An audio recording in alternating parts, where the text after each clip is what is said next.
Hello friends, welcome to our channel taste the freshness. Friends, ఈరోజు మన ఛానల్లో మనం వచ్చేసి చోలే మసాలా కర్రీ ఎలా చేయాలో చూద్దాం. అండ్ ఫ్రెండ్స్, ఈ కర్రీ మనకి బ్రేక్ఫాస్ట్లోకి పూరి, చపాతీ, దోశ, నాన్స్, బటర్ నాన్స్ అండ్ రైస్లోకి చాలా చాలా చాలా బాగుంటుందండి. అండ్ మనం ఒకసారి ఈ కర్రీ ఎలా చేయాలో టేస్ట్ చేద్దాం. ప్రాసెస్లోకి వెళ్ళిపోదాము ఫ్రెండ్స్.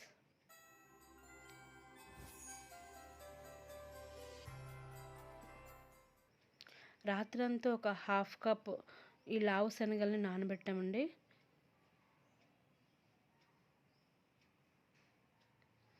సో ఈ నాన్నక ఇలా అయ్యాయి. సో ఈ శనగల్ని మనము కుక్కర్లో వేసుకొని ఒక 2 నుంచి 3 విజిల్స్ వచ్చేంత వరకు మనం ఉడికించుకోవాలండి. ఇందులోకి కొద్దిగా ఆయిల్, కొద్దిగా పసుపు, కొద్దిగా ఆయిల్ అంటే 1 టేబుల్ స్పూన్ సరిపోతుందండి. ఒక హాఫ్ టేబుల్ స్పూన్ పసుపు వేసి మనం ఉడికిచ్చేసుకుందామండి.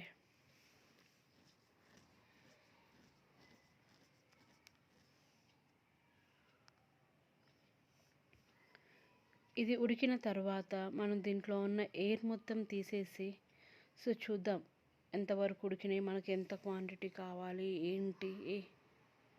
సో ఒకసారి మెదిపి చూద్దాము. మనకు కావాల్సిన తీరుగా మనకి ఈ శనగలు అనేవి ఉడికిపోయాయి. సో తర్వాత మిగతా ప్రాసెస్లోకి వెళ్ళిపోదాం. ఇప్పుడు స్టవ్ మీద గిన్నె పెట్టేసుకొని ఒక 2 టేబుల్ స్పూన్ ఆయిల్ వేసి, ఆయిల్ వేడెక్కిన తర్వాత కొంచెం జీలకర్ర వేయాలండి, 1 టేబుల్ స్పూన్. జీలకర్ర బాగా వేగిపోయింది, మాడిపోయింది. కొన్ని పచ్చిమిర్చి, కొన్ని ఉల్లిగడ్డలు అంటే ఒక పెద్ద సైజు ఉల్లిపాయను తీసుకొని సన్నగా కట్ చేసుకొని వేయాలి అండి. ఒక చిన్న సైజు ఉల్లిగడ్డలు అయితే 3 తీసుకోండి, మీడియం సైజు అయితే 2 తీసుకోండి. నేనైతే చాలా పెద్ద సైజు తీసుకొని కట్ చేసుకున్నాను. ఇందులోకి 3 మీడియం సైజ్ పండు టమాటాలను కట్ చేసి వేసుకున్నాను, సన్నగా తరుక్కున్నానండి.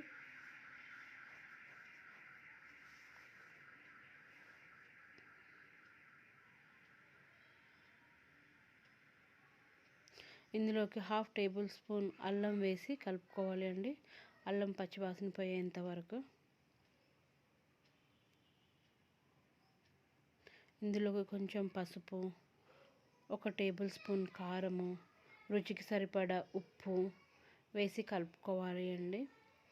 ఇన్ కేస్ మీరు కొంచెం కారం ఎక్కువగా తినాలి అనుకుంటే, స్పైసీగా ఉండాలంటే కొంచెం కారం వేసుకోండి, లేదంటే కారం సరిపోతుందండి మనకి. అదే ఒకవేళ బ్రేక్ఫాస్ట్లోకి ప్రిపేర్ చేసుకుంటే మీరు ఈ masala curry half table spoon కారం మాత్రమే సరిపోతుంది. సో ఉప్పు కారం బాగా మగ్గినాయి కదండి. ఇప్పుడు ఇందులోకి మనం ఉడికించి పక్కన పెట్టుకున్న చోలే దీంట్లోకి వేయాలండి. వాటర్తో సహా వేయండి, మళ్ళీ సపరేట్గా మనం వేరే వాటర్ అంటూ వేయని అవసరం లేదు. సో ఇది బాగా కలిపేసుకొని, ఇన్ని వాటర్ ఉన్నాయి కదండి, ఈ వాటర్ అన్నీ ఉడికించి మనం చెన్నాని బాగా ఉడికించేసుకొని దీనికి ఉప్పు, కారం, మసాలాలు అన్నీ పట్టేలాగా ఉడికించుకొని పెట్టుకోవాలండి. ఒక 5 మినిట్స్ మూత పెట్టుకోవాలి. 5 మినిట్స్ తర్వాత కొంచెం ధనియాల పొడి, కొంచెం గరం మసాలా పొడి, కొంచెం జీలకర్ర పొడి, ఈ 3 పొళ్ళు వేసుకోవాలి అండి. నేను ఈ 3 కలిపి పట్టుకున్నాను కాబట్టి 1.5 టేబుల్ స్పూన్ వేస్తున్నాను. సో ఈ మసాలా కర్రీ అనేది చాలా దగ్గరగా వస్తేనే బాగుంటుంది, కొంతమందికి ఇలా ఉంటేనే బాగుంటుంది. ఒకవేళ మీరు ఈ స్టేజ్లో మాకు ఈ చాలు ఇలా అనుకుంటే ఇలా పెట్టేసుకోండి, లేదంటే ఇంకా కొద్దిగా మరిగించుకోవాలి. నాకైతే ఇంకా దగ్గరికి రావాలి అండి. సో ఆల్మోస్ట్ కర్రీ రెడీ అయిపోయిందండి, ఆయిల్ బయటకు వచ్చేస్తుంది కదా.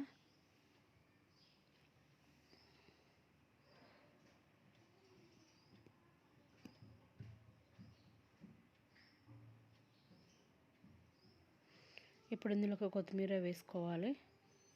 కొత్తిమీర వేసి బాగా కలిపేసుకొని స్టవ్ ఆఫ్ చేసుకొని మనం సర్వింగ్ బౌల్లోకి తీసుకుంటే యమ్మీ యమ్మీ చోలే మసాలా కర్రీ మనకు రెడీ.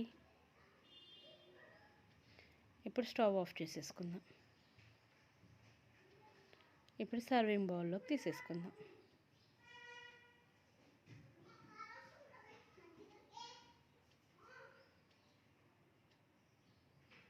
అండ్ ఫ్రెండ్స్, ఈ చోలే మసాలా కర్రీ మనకి అన్ని బ్రేక్ఫాస్ట్లోకి, రైస్ ఐటమ్స్లోకి చాలా అంటే చాలా బాగుంటుంది.